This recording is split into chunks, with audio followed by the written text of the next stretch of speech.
Hello friends, இன்றைக்கி பாவக்காய் புளிக்குழம்பு எப்படி வைக்கிறதுன்னு சொல்லிட்டு நம்ம இந்த வீடியோவில் பார்க்கலாம்.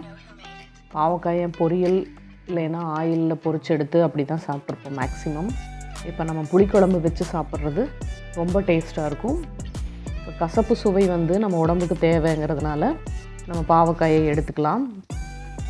இந்த மாதிரி புளிக்குழம்பு வச்சு சாப்பிட்டோம்னா ரொம்ப டேஸ்ட்டாக இருக்கும். நம்ம பொரியல் பண்ணி சாப்பிட்றத விட இதில் கசப்பு கம்மியாக தான் இருக்கும்.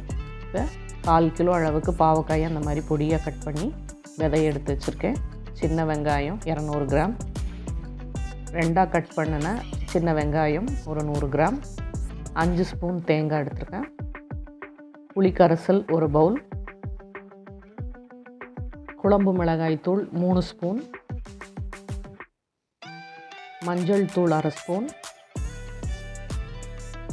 வறுத்து பொடி பண்ணின கடுகு வெந்தய பொடி 1/2 ஸ்பூன், தாளிக்கிறதுக்கு கடுகு 1/2 ஸ்பூன், வெந்தயம் 1/4 ஸ்பூன், பெருங்காயம் 2 பிஞ்ச் மட்டும் போட்டிருக்கேன், கருவேப்பிலை, நாட்டு சர்க்கரை 1 ஸ்பூன், உப்பு தேவையான அளவு, நல்லெண்ணெய் தேவையான அளவு. இப்போது குழம்புக்கு ஃபஸ்ட்டு வெங்காயத்தை வதக்கிக்கணும். இது புளிக்குழம்புங்கிறதுனால நல்லெண்ணெய் கொஞ்சம் அதிகமாகவே சேர்த்துக்கலாம். ஃபஸ்ட்டு 4 ஸ்பூன் அளவுக்கு எண்ணெய் சேர்த்துருக்கேன். இப்போ முழுசாக இருக்கிற வெங்காயத்தை ஃபஸ்ட்டு வதக்கி எடுத்துக்கலாம்.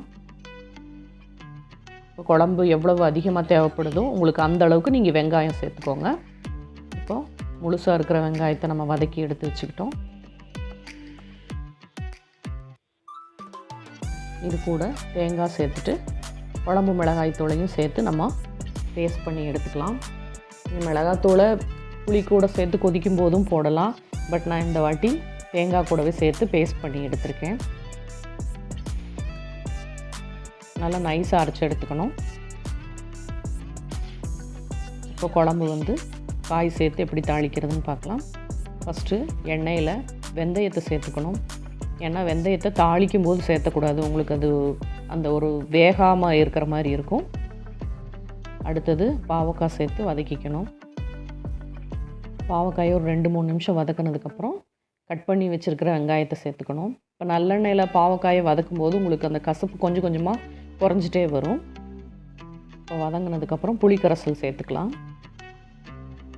புளிக்கரைசல் சேர்த்தும் போதும் இன்னும் மீதி இருக்கிற கசப்பும் கம்மியாயிரும். மஞ்சள் தூள்,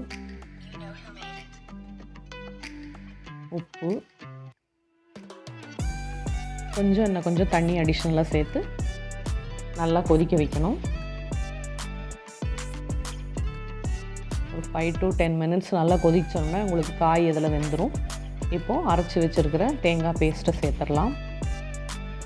தேங்காய் பேஸ்ட்டை சேர்த்து அதிக நேரம் கொதிக்க வைக்க வேண்டாம். ஒரு 5 நிமிஷம். உங்களுக்கு அந்த கன்சிஸ்டன்சி பார்த்தீங்கனாலே தெரியும், குழம்பு ஓரளவுக்கு கெட்டியாகி வர அளவுக்கு.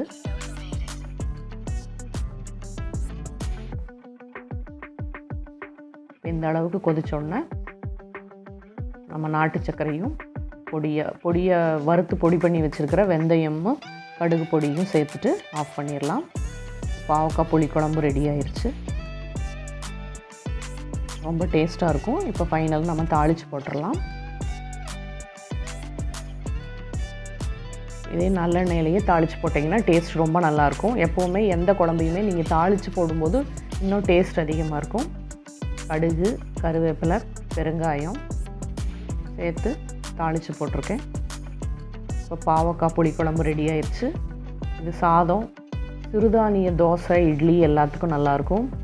மேலும் கம்பு தோசை, சோள தோசை இந்த மாதிரி தோசைக்கெல்லாம் ரொம்ப டேஸ்ட்டாக இருக்கும். 2 நாள் வச்சு கூட நீங்கள் சாப்பிட்லாம். நீங்களும் செஞ்சு பார்த்துட்டு டேஸ்ட் எப்படி இருக்குன்னு கமெண்ட்டில் சொல்லுங்கள். தேங்க்யூ.